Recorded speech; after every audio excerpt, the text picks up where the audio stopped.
Hi music friends, this is Ira. Welcome back to my channel. This is the music alphabet. There's 7 letters in the alphabet. And I've listed them here starting with C, and it just follows the regular alphabet. So C, D, E, F, G, A, B. Then you start over at C. And here I've drawn a picture of the fretboard. I've used bass guitar just because it's less strings. But just so you know, the strings of the bass guitar are the same as the lowest 4 strings of a regular guitar. So I've shown the musical alphabet starting and ending on C on the actual bass guitar fretboard. This top part is the end of the fretboard at the headstock, you know, at the top where you would have tuning keys and up here and everything. So this is the 1st fret, 2nd, 3rd, 4th, 5th, and you can see C, D, E, F, G, A, B, and then C again. And this is a pattern that you want to get familiar with. And you might also be asking, why are we starting on C?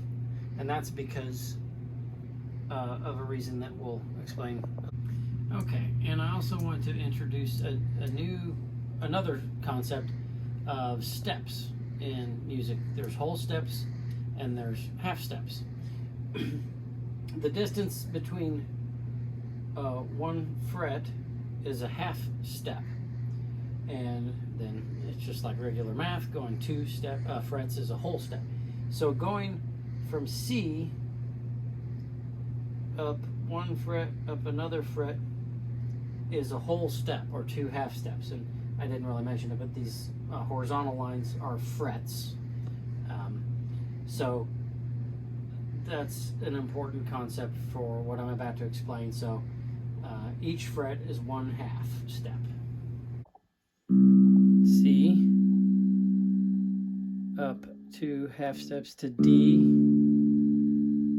and D here is the same as D, this is string open, up 1, 2 half steps to E, so we've gone C, whole step, D, whole step, E, half step to F, whole step to G, whole step to A, whole step to B, half step to C. And so now I want to talk about scales. Scales are a very important part of music. They are a really powerful tool, in my opinion, that you can use to do a lot of different things with creating your own music and playing along in real world situations. So a scale is basically a group of notes that work with any given key. So most songs, especially in popular music nowadays, are in a particular key, like for example C major or G major, and there are scales that correspond to those keys, and this is a C major scale. It just so happens.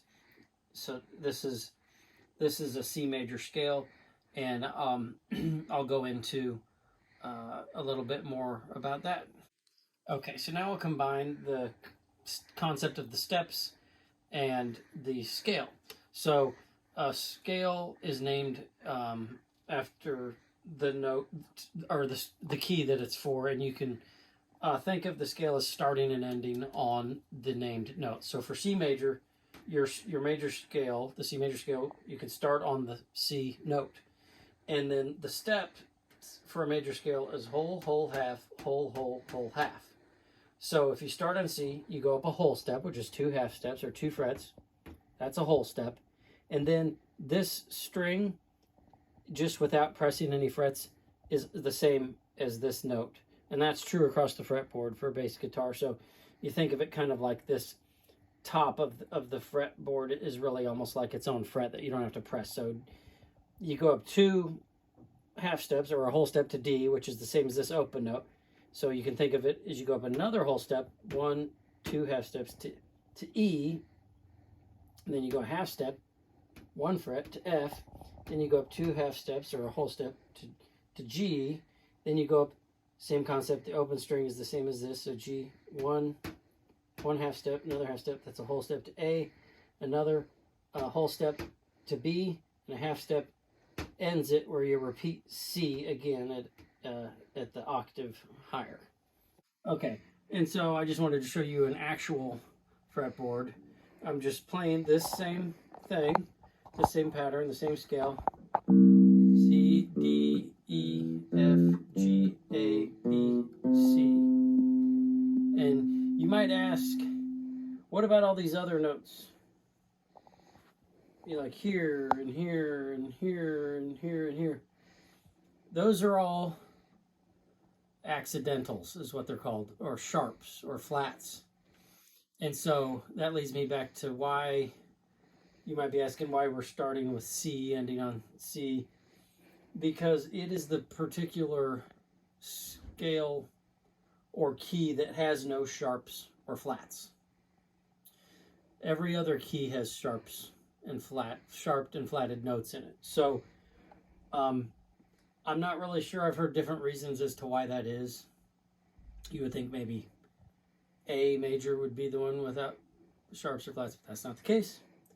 And another thing I want to point out is that this pattern, you can think of it as this, which is helpful when you're starting, but another way you can think of it is this visual pattern on the fretboard.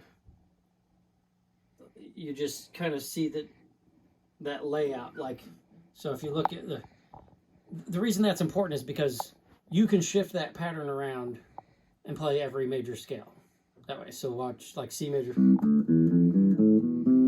C sharp major, or D flat, which is the same thing, D,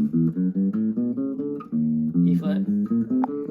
And so I don't have to memorize, oh wait, what are the sharped and flatted notes in all these scales and all these keys. I'm just moving. I mean, I have to know where those notes are. Like if somebody says, oh, we're going to play in the key of A major, well, if I know where A is, I can easily determine where all the notes are based on that pattern. I'm just copying and pasting essentially. So it's kind of a shortcut, I guess, in a sense, to being able to play in any key. You can move that pattern around. I'm going to show an example of how you can use these major scales to solo and create music over a song or chord progression that's in a particular key. This one's going to be in the key of G, and I'm going to have my wife backing me up on guitar. Okay, whenever you're ready.